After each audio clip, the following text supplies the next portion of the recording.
사도신경 고백하시면서 살아계신 하나님 예배하겠습니다. 나는 전능하신 아버지 하나님, 천지의 창조주를 믿습니다. 나는 그의 유일하신 아들 우리 주 예수 그리스도를 믿습니다. 그는 성령으로 잉태되어 동정녀 마리아에게서 나시고 본디오 빌라도에게 고난을 받아 십자가에 못 박혀 죽으시고 장사된 지 사흘 만에 죽은 자 가운데서 다시 살아나셨으며 하늘에 오르시어 전능하신 아버지 하나님 우편에 앉아 계시다가 거기로부터 살아있는 자와 죽은 자를 심판하러 오십니다. 나는 성령을 믿으며 거룩한 공교회와 성도의 교제와 죄를 용서받는 것과 몸의 부활과 영생을 믿습니다. 아멘.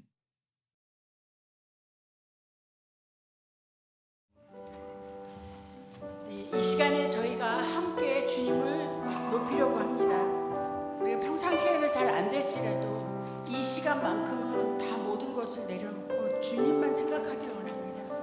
이 시간에 주님이 저희를 만져주시고 할 말을 또 생각나게 하시고 하실 것입니다. 자, 다 같이 함께 찬양드립니다. 지존하신 주님의 이름 앞으로 갑니다.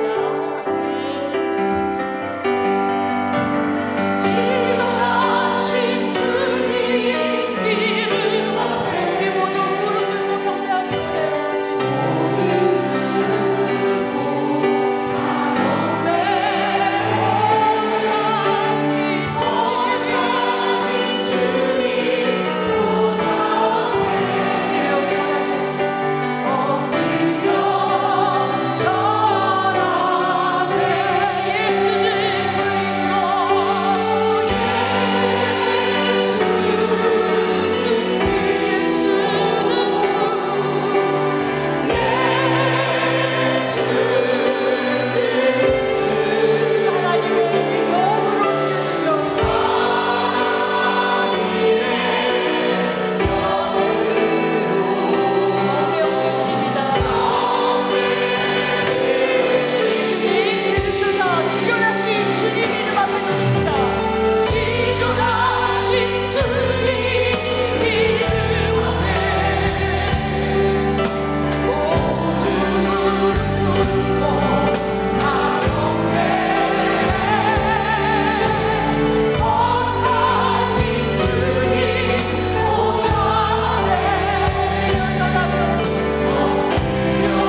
존귀하시고 사랑이 많으신 하나님 아버지, 우리 주 예수 그리스도의 아버지 하나님을 찬송하리로다.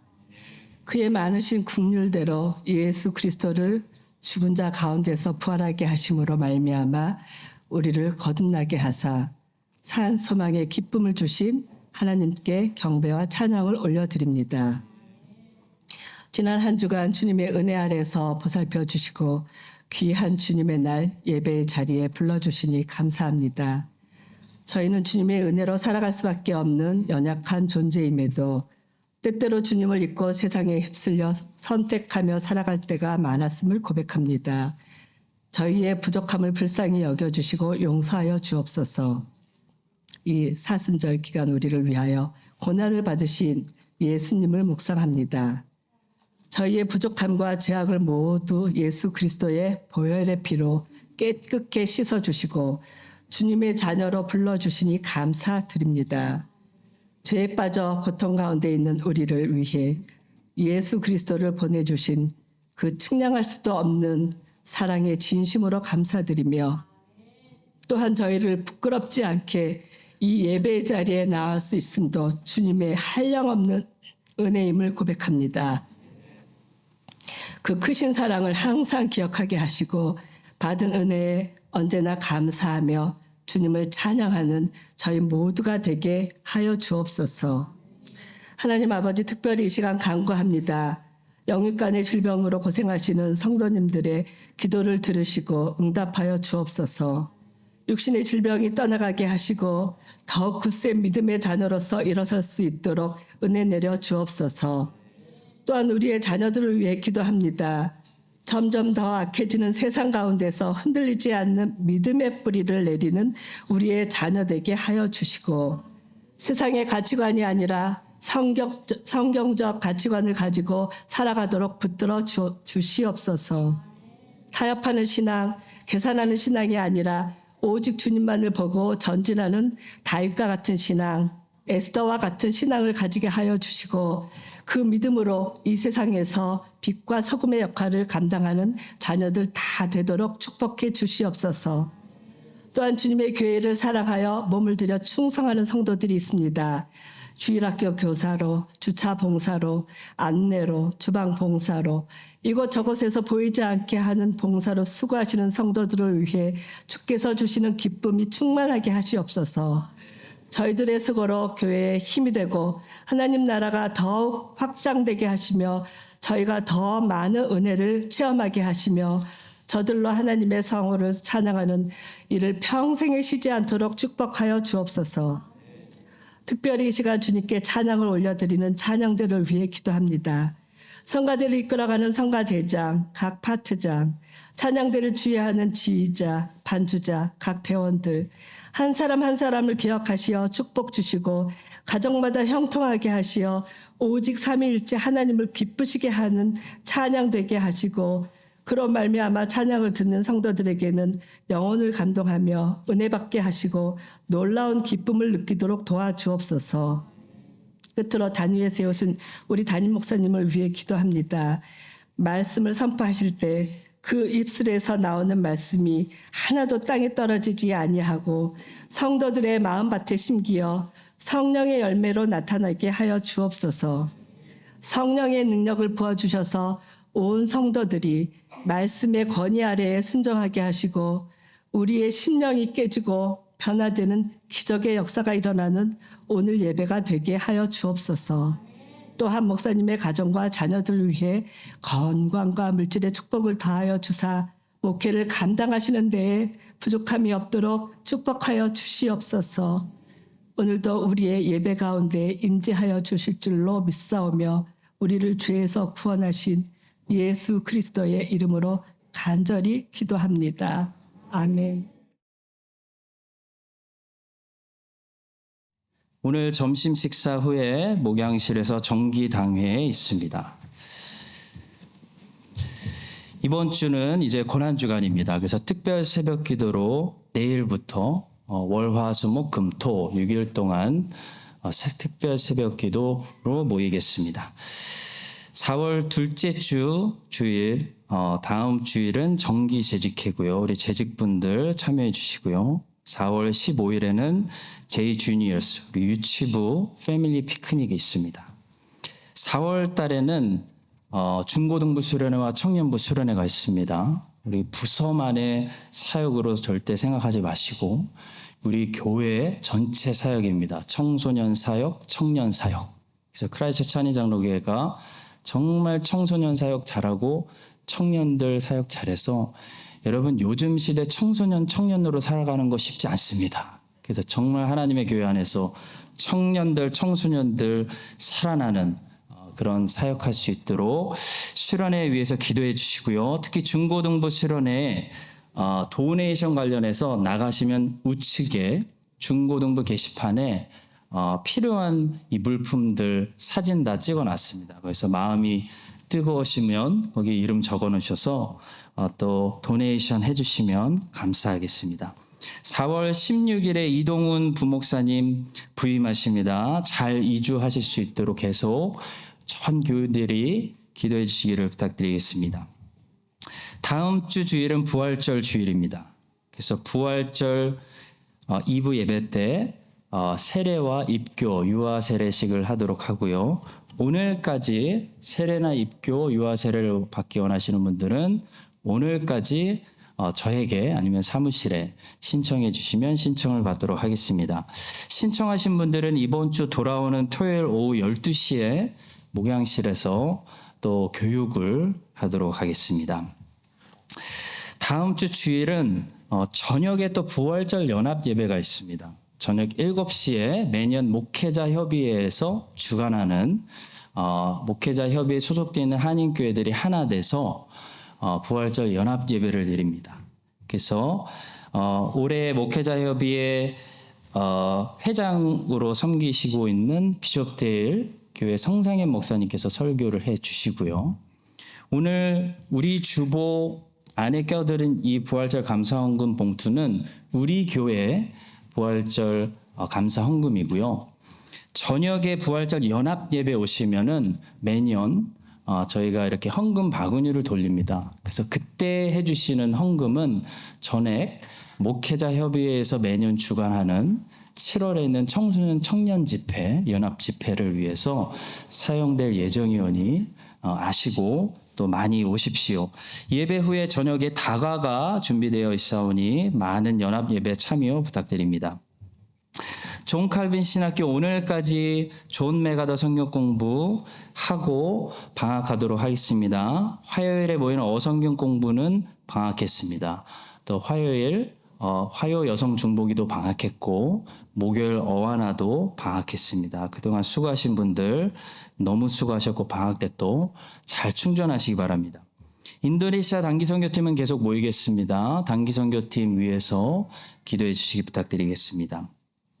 계속해서 자원하시는 분들이 조금 있는데요. 그래도 계속 아이들이 불어나고 있어서 부족합니다. 우리 교사, 중고등부 아이들 제2키즈에서 교사로 섬기실 수 있으신 분들 모집합니다.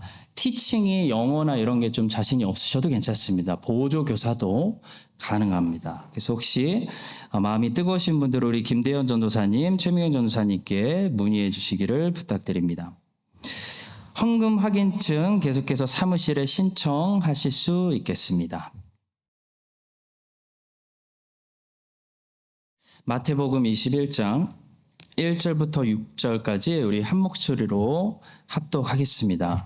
그들이 예루살렘에 가까이 가서 감난산 벳박에 이르렀을 때 예수께서 두 제자를 보내시며 이르시되 너희는 맞은편 마을로 가라. 그리하면 곧 매인 나귀와 나귀 새끼가 함께 있는 것을 보리니 풀어 내게로 끌고 오라. 만일 누가 무슨 말을 하거든 주가 쓰시겠다 하라.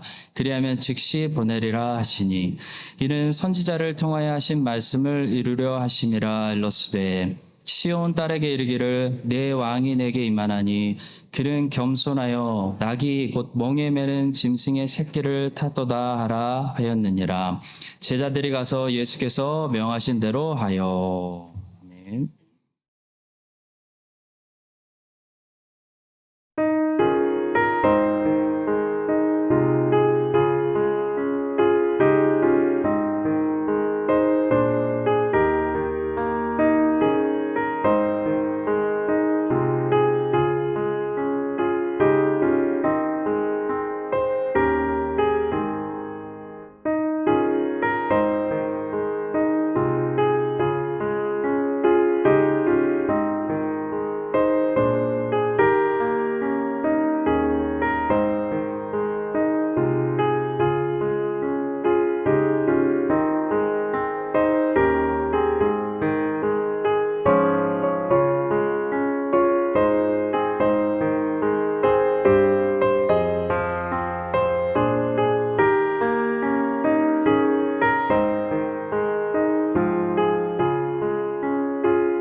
그렇습니다, 주님.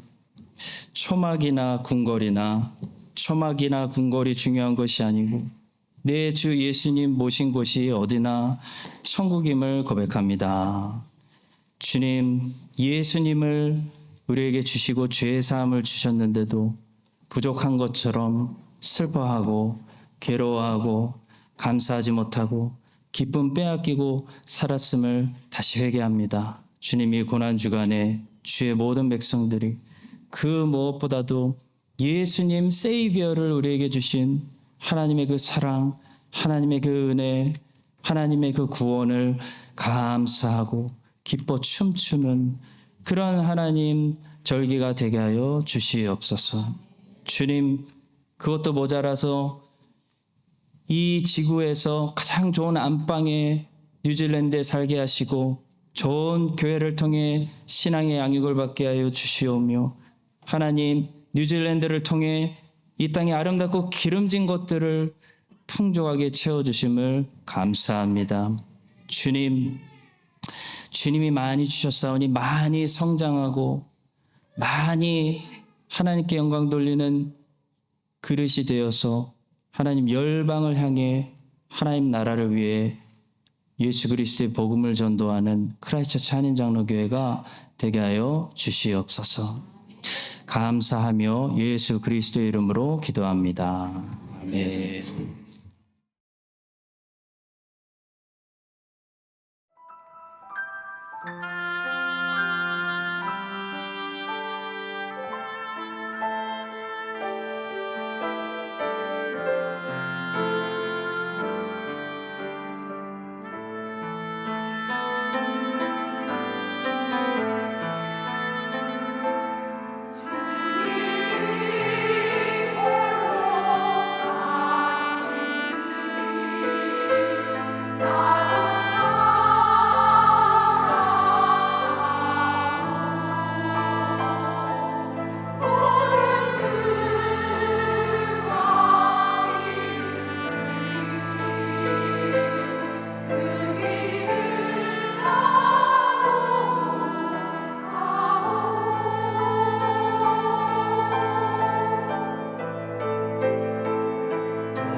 오늘은 종려주일입니다.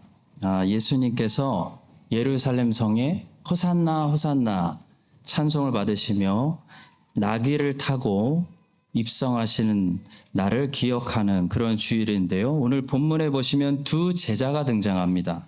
이 두 제자가 누구였는지 성경이 침묵하고 있기 때문에 알 수 없지만 이 두 제자가 어떤 예수님을 경험하게 되었는지는 알 수 있습니다. 그게 중요합니다. 성경은 중요하지 않은 것에는 침묵합니다. 성경은 중요한 것을 우리에게 말씀합니다. 성경은 우리가 이 두 제자를 주목하기보다는 이 두 제자가 보았던 예수님, 이 두 제자가 경험하게 된 예수님은 누구였는지 그걸 말씀하고 있습니다.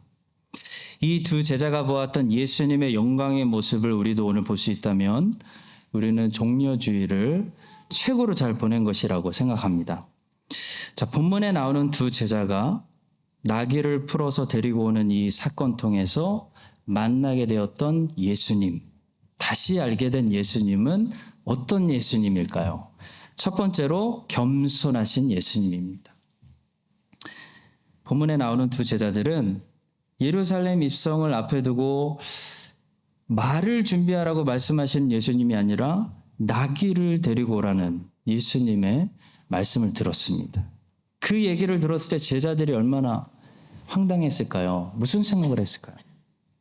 아, 이분이 겸손한 왕이구나 라는 생각을 했을 것입니다. 오늘 종려주일에 우리가 다시 보게 되는 예수님은 겸손하신 왕입니다. 겸손하신 주님을 보고 우리의 마음이 다시 겸손해지는 것이 오늘 예배를 잘 드리는 것입니다. J.C. 라일은 그리스도인 안에 더 많이 성장이 있을수록 아이러니하게도 그 사람은 자기 성장을 더 인식하지 못한다고 말했습니다. 그 이유는 성장이 더할수록 겸손이 더해지고 자기 죄를 이전보다 더 명확하게 깊이 인식하게 되기 때문입니다. J.C. 라일은 말합니다. 성장하는 영혼의 중요한 특징은 바로 자신의 무가치함에 대한 깊은 인식입니다. 여러분, 우리가 성장이 더딜 때는 내가 좀 잘하는 것 같아 라는 생각이 드는 거예요.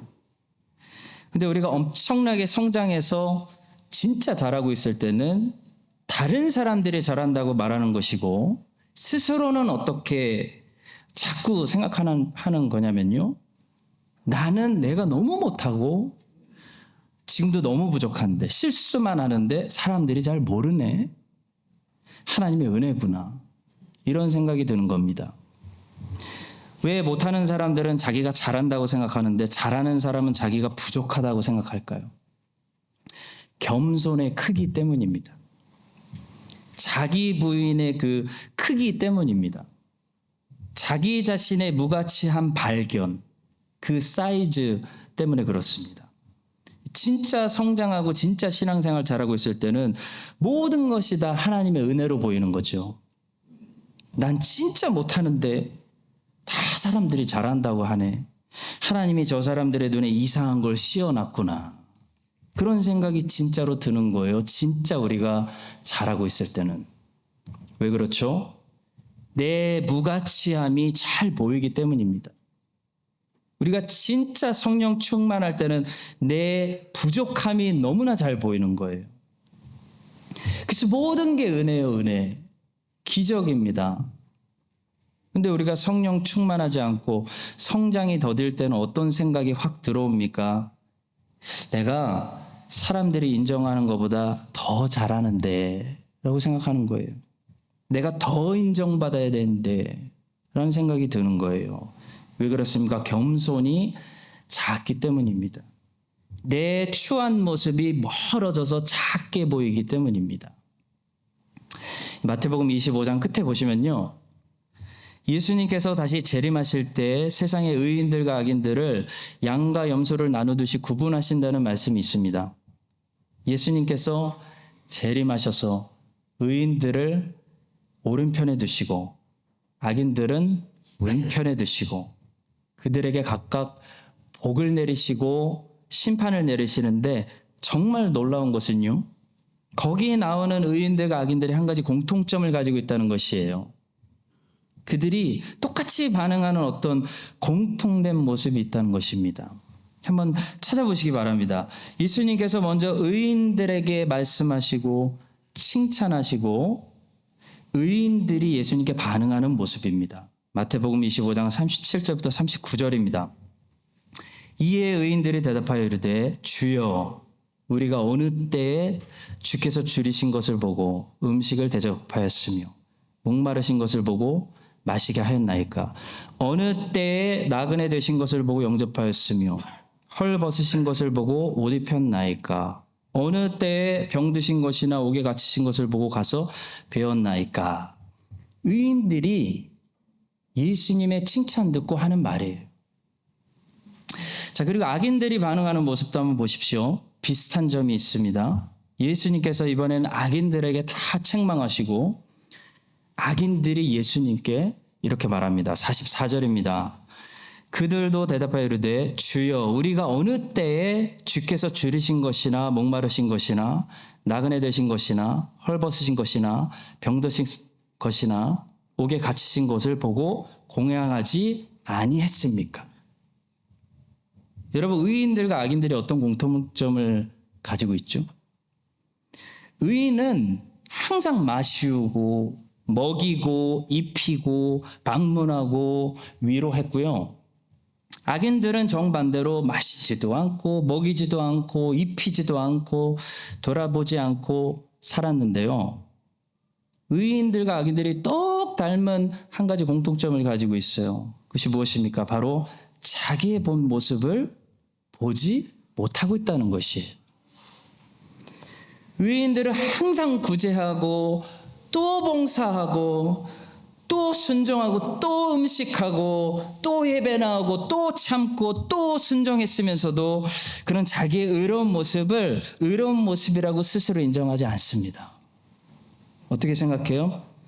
주님, 제가 죄 짓고 불순종한 일 외에 언제 주님을 위해서 선한 일을 했습니까? 라고 말한다는 것이에요. 의인은 자기를 의롭다고 인정하는 사람이 아니라 누가 의인입니까? 자기를 인정하지 않고 부인하는 사람이 의인이에요. 실제로 의로운 열매들을 주님이 만들어주신 열매들을 인생에 많이 가지고 있으면서도 이것밖에 없는 거에 대해서 가슴 아파하고 주님께 늘 죄송해한다는 것이, 늘 회개한다는 것이. 여러분 실제로 보니까 봉사 안 하시는 분들이 자기 많이 봉사한다고 불평해요. 항상 부엌에 계신 분들은 더 주님께 봉사해드리지 못해서 죄송하게 생각하시더라고요. 그런 마음가짐을 가지고 있더라고요. 왜 그렇습니까? 우리가 성장할수록 겸손해지기 때문입니다. 여러분 악인들도 똑같이 자기의 본 모습을 보지 못하고 있습니다. 악인들은요, 봉사도 안 하고 교사도 안 하고 교회도 안 오고 순종도 안 하고 불평만 하면서 뭐라고 얘기하냐면요, 주님 우리가 언제 봉사 안 했어요? 다 했지. 우리가 언제 안 했습니까? 우리가 언제 순종 안 했습니까? 라고 말한다는 것이에요. 어떻게 이런 말을 할 수 있을까요? 겸손하지 않기 때문에. 자기 자신의 본 모습을 보지 못하기 때문에 그렇습니다. 여러분 의인들과 악인들 둘 다 주님의 말씀에 깜짝 놀랐다는 사실을 기억하세요. 의인도 놀랬고 악인들도 놀랐어요.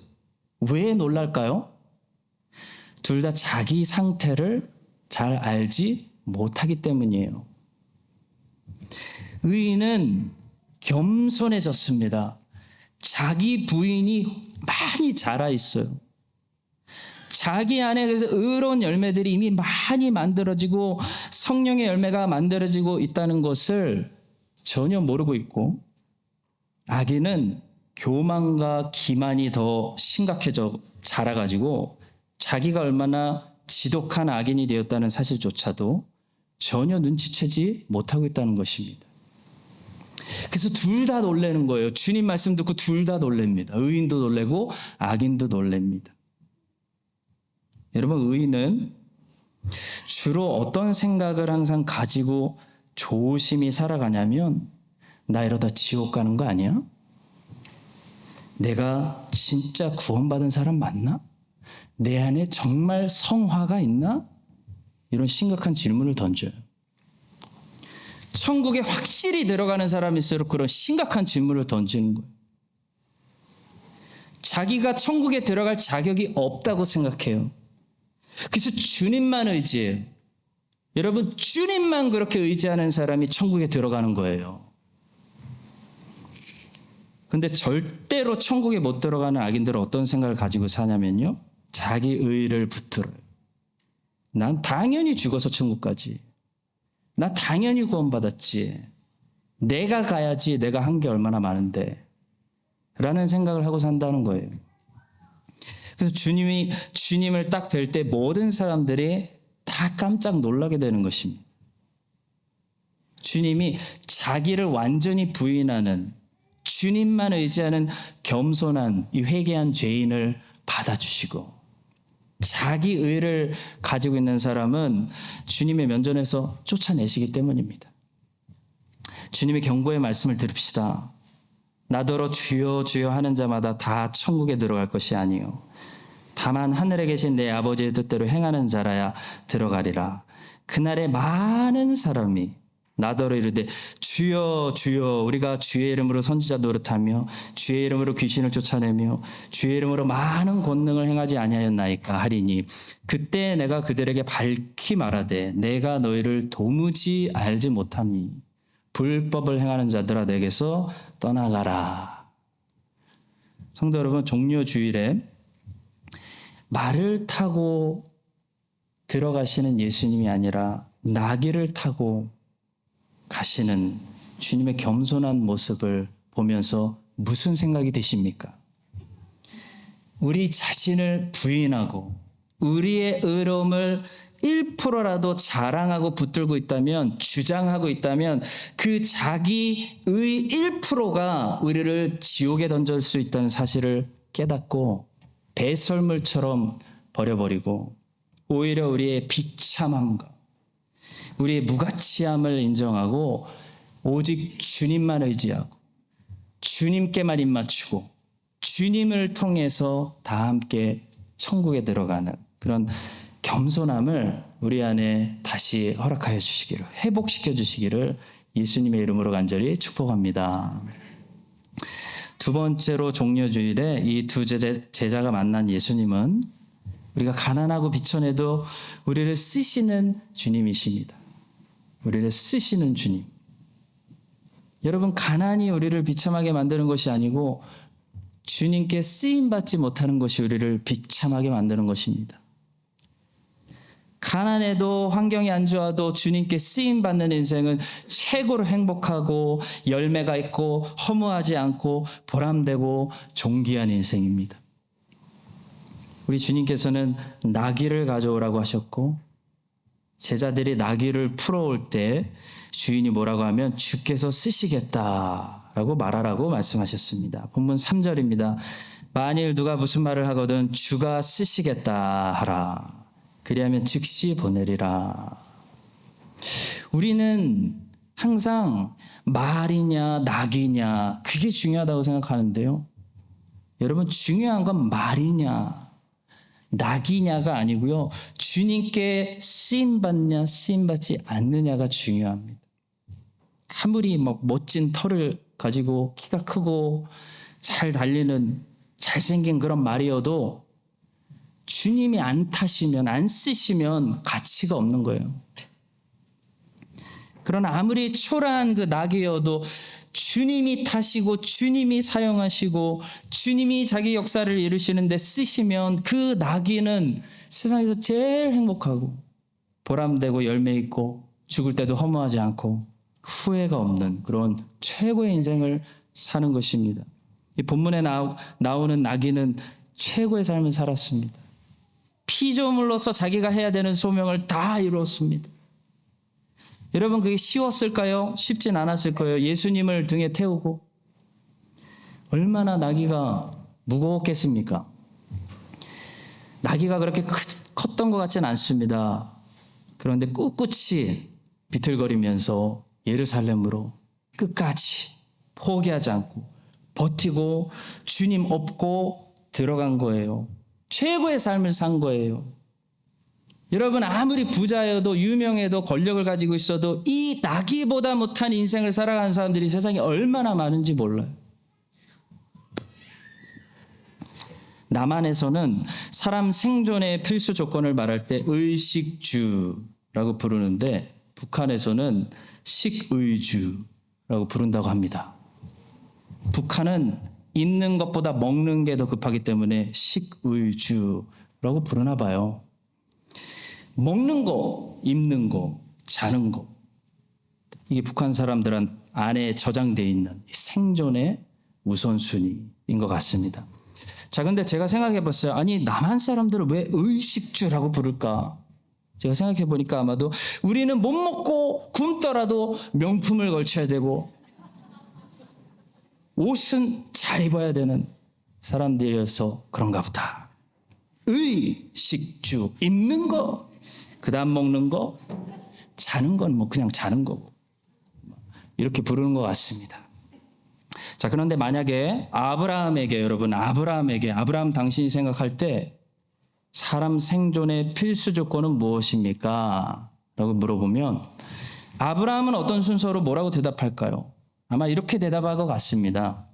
첫째는 제단이고 둘째는 장막입니다. 창세기 12장을 보니까요, 아브라함은 가는 곳마다 장막이 아니죠. 제단부터 쌓습니다. 제단을 쌓아요. 그리고 나서 장막을 칩니다.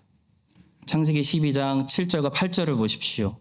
여호와께서 아브라함에게 나타나 이르시되 내가 이 땅을 내 자손에게 주리라 하신지라 자기에게 나타나신 여호와께 그가 그곳에서 제단을 쌓고 거기서 베델 동쪽 산으로 옮겨 장막을 치니 서쪽은 베델이요 동쪽은 아이라 그가 그곳에서 여호와께 제단을 쌓고 여호와 이름을 부르더니 아브라함에게는 먹고 입고 자는 문제보다 하나님을 예배하고 하나님께 영광 돌리는 일이 먼저였다는 것입니다.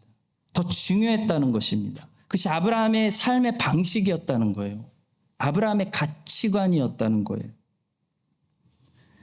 여러분, 믿는 사람들은 전부 우리는 아브라함의 후손이에요.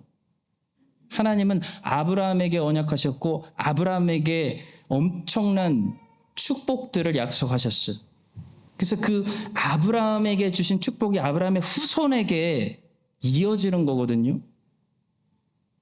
근데 우리가 아브라함처럼 복된 하나님의 후손들이 아브라함의 후손들이 되려면 우리는 아브라함의 삶의 방식을 가져야 됩니다. 아브라함의 가치관을 가져야 된다는 거예요. 아브라함은 잘 사는 것보다 하나님께 쓰임받는 삶을 원했습니다. 아브라함이 잘 사는 걸 원했다면 갈대아 우르 안 떠나요. 하란 안 떠나요. 이집트에서 안 돌아옵니다. 근데 아브라함은 쓰임받는 삶을 원했기 때문에 갈대아 우르를 떠났습니다. 하란에서 떠났어요. 이집트에서 돌아왔어요. 가나안 땅에 머물렀습니다. 여러분과 저는 2023년 현재 아브라함처럼 주님의 영광을 위해서 쓰임받고 있는 삶을 살고 있습니까? 아브라함의 증손자 중에 우리가 잘 아는 요셉이라는 사람이 있었죠. 요셉이 나중에 이집트의 엄청난 총리가 됐기 때문에 하나님께 영광 돌렸다라고 생각하는 사람들이 많아요. 근데 여러분, 요셉은 이집트 총리가 됐기 때문에 하나님께서 쓰신 사람이 아닙니다. 하나님은 우리가 이집트 총리 안 되면 못 쓰시는 하나님이 아니에요. 요셉은 가난할 때나 종으로 있을 때나 감옥에 죄수의 신분으로 있을 때나 항상 하나님이 쓰실 수 있도록 자기를 준비시켜서 믿음과 순종으로 제단 위에 자기를 드렸던 사람이기 때문에 하나님이 항상 쓰셨어요. 항상 요셉을 쓰세요. 요셉을 많이 쓰셔서 많은 사람들에게 하나님을 증거하게 하셨습니다.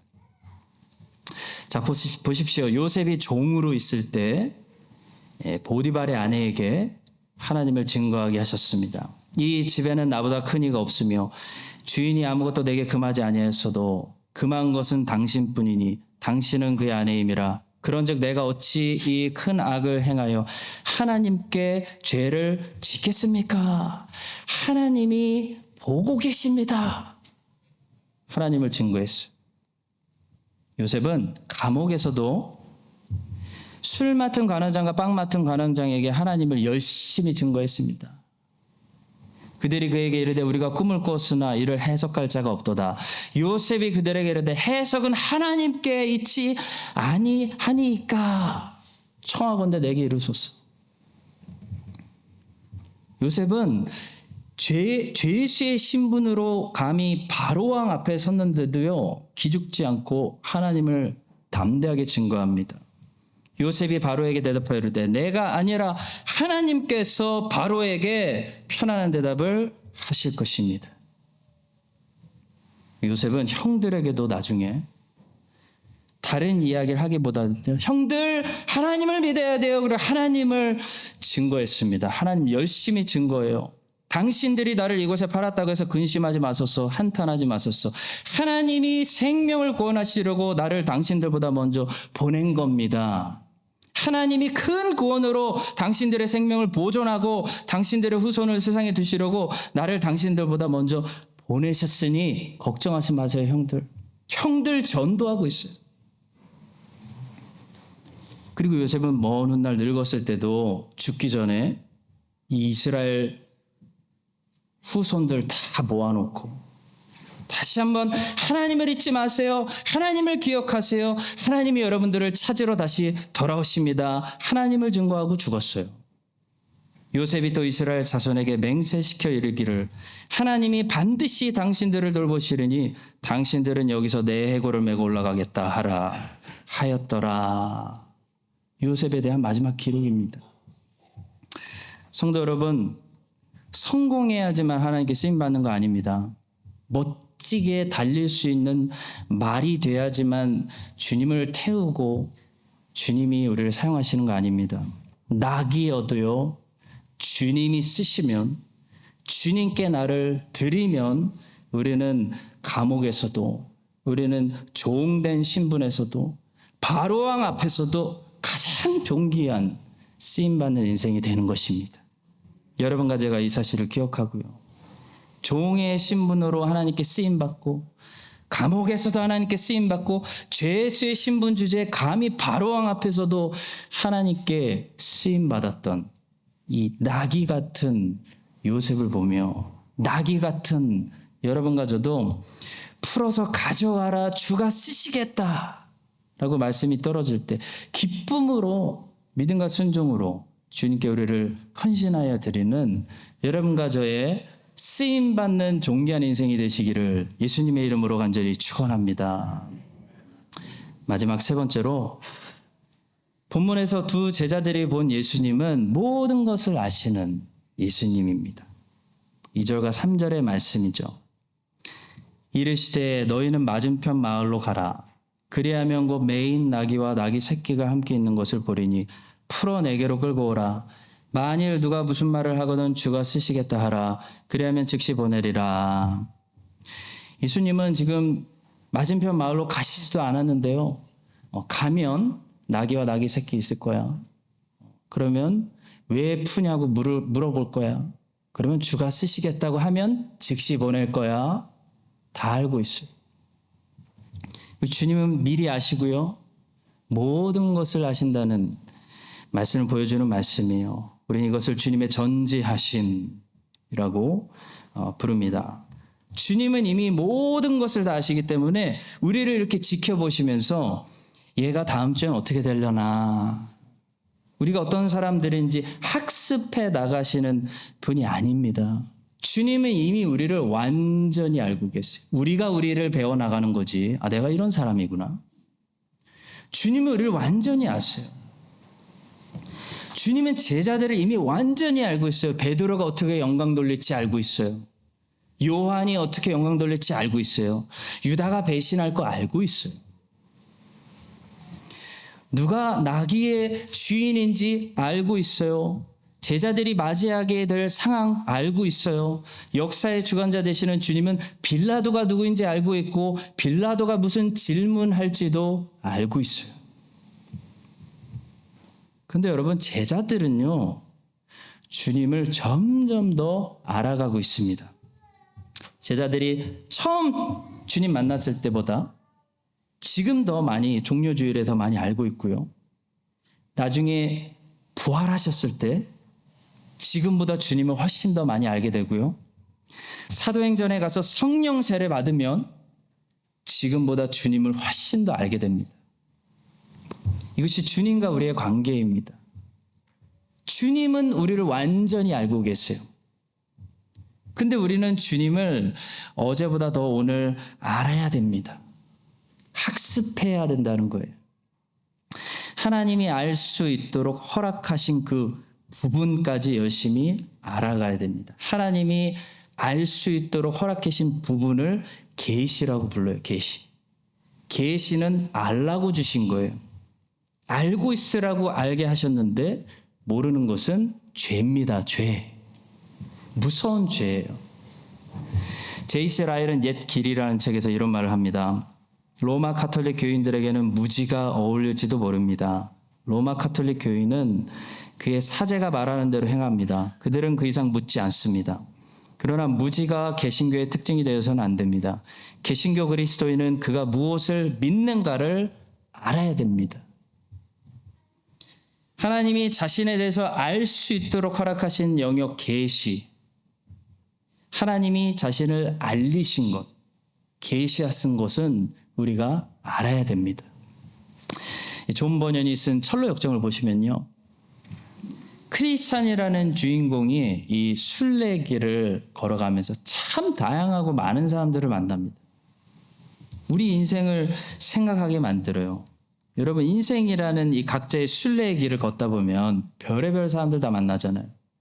참 다양하고 각자 자기 신념을 가지고 있는 사람들을 만납니다. 철로역정에서도 크리스찬은 수많은 사람들을 만나는데 제일 마지막에 만나게 되는 사람이 누구냐면 무지라는 사람이에요. 무지. 제일 마지막 철로역정의 쇼킹, 반전 캐릭터가 무지예요. 잊을 수 없는 사람이에요. 이 무지는 중간에 잘못된 길로 가서 다른 캐릭터들이 사라질 때, 여기까지 오지 못할 때 그래도 제일 끝에까지 오는 캐릭터가 무지입니다. 그래서 무지도 크리스찬처럼 제일 마지막까지 와서 자기도 이제 천국 가는 줄 알고 줄을 섰는데 제일 끝에서 지옥 가는 캐릭터가 바로 무지예요. 여러분, 차라리 다른 캐릭터처럼 중간에 뭐 허영의 도시에서 떨어져 나가고 이런 잘못되었다는 것을 알았다면, 아, 이게 잘못된 거구나 하고 중간에 회개하고 다시 바른 길로 돌아올 기회가 있지 않겠습니까? 근데 이 무지라는 캐릭터가 제일 위험하고 무서운 것은요, 이 무지는 끝까지 자기가 천국 가고 있다고 믿고 있어요. 끝에 가봐야 자기가 가짜였다는 사실이 드러나요. 그래서 굉장히 위험한 캐릭터예요. 절대 무지가 되면 안 돼요. 근데 한국어 번역은 이 캐릭터를 무지라고 했는데요, 존 버년이 쓴 원어를 보시면 ignorance로 되어 있습니다. 다시 말해, 이 캐릭터는 어떤 사람을 가리키는 캐릭터냐면 못 배워서 모르는 그런 무식한 무지가 아니고요, 무시에 가까운 무지라는 거예요. 곧 배울 수 있는데 배우기를 거부한 무시. 그래서 무지하게 된 그런 캐릭터가 이 철로역정의 제일 마지막에 나오는 가장 위험한 사람입니다. 성도 여러분, 배울 기회가 없어서 무식한 것은 용서가 되는 무지예요. 근데 하나님이 배울 수 있게 하셨는데 배우지 않는 것은요, 하나님을 무시하는 것이기 때문에 용서받지 못하는 무지입니다. 교만한 무지예요. 교만한 무지. 여러분이 누구에게 책을 하나 선물했는데 너무나 좋은 책이야, 친구야 읽어봐. 받자마자 여러분 앞에 난 이딴 거 필요 없어? 던져버리면 여러분 기분 안 나쁘시겠어요? 하나님이 하나님을 더 알 수 있는 기회를 주셨는데 더 알지 못하는 무지는요, 무시이기 때문에 용서받을 수 없는 무지인 것입니다. 하나님과 우리의 관계는 어떤 관계입니까? 하나님은 우리를 배울 필요가 없이 완전히 아시기 때문에 무엇이 우리에게 적절한지 감당할 시험만 허락하신다. 너희에게 있어야 할 필요를 이미 아버지가 아신다. 적절하게 우리에게 주시지만 문제는 이거예요. 우리는 하나님을 끊임없이 배우고 알아가지 않으면 하나님을 사랑할 수가 없어요. 우리는 끊임없이 하나님을 어제보다 더 배우지 못하면 하나님을 사랑하는 데 실패한다는 거예요. 하나님을 섬기는 데 실패한다는 거예요.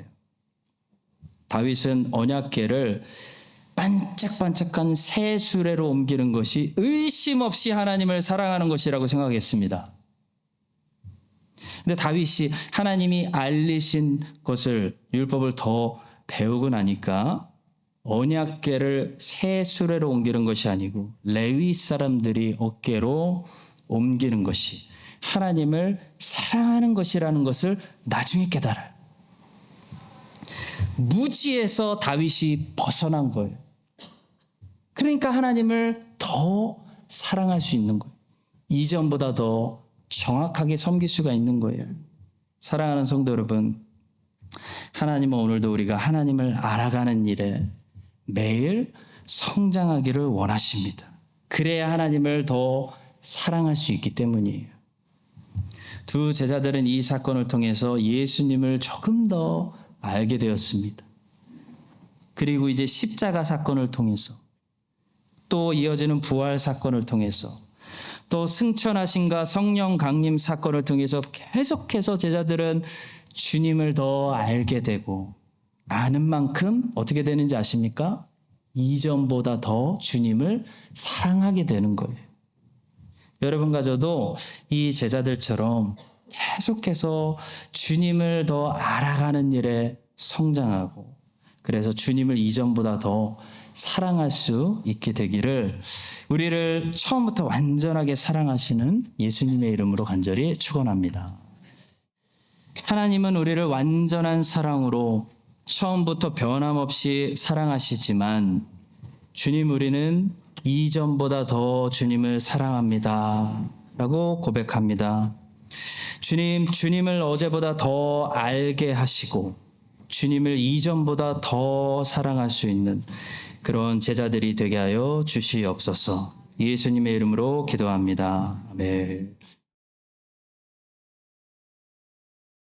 지금은 우리 주 예수 그리스도의 은혜와 하나님 아버지의 완전하신 사랑과 성령 하나님의 교통하심이 이전보다 더 주님을 알고 이전보다 더 주님을 사랑하기 원하는 모든 사랑받는 주의 행복한 자녀들 위해 지금부터 영원까지 함께 하시기를 간절히 축원드립니다. 아멘.